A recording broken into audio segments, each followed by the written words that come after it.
నాకు పెళ్ళి అయితే చూడు, నాకు పెళ్ళి అయితే చూడు, ఇంకా నాకు పెళ్ళి అయితే జరిగేది చూడు, జంబల్ ఎక్కడ జారిసిదే, జంబల్ ఎక్కడ జారిసిదే. ఏంట్రో ఈ మంచి హుషారుగా ఉన్నావు. శ్రీదేవి, ఏం లేదు, నీతో నాకు పెళ్ళి అయితే ఎట్లుంటుందని ఆలోచిస్తున్నా. పెళ్ళా? నువ్వా?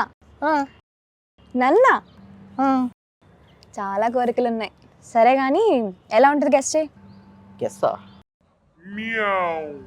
మంచిగా వండి పెడతావు, ఆఫీస్కి వెళ్తే ఎదురొస్తావు, ఇల్లంతా చక్కగా తుడుచుకుంటావు,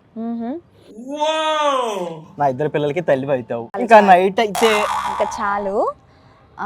ముందు నేను పెళ్లి చేసుకోబోయేవాడు ఎలా ఉండాలని నేను అనుకుంటున్నానో అది తెలుసుకో.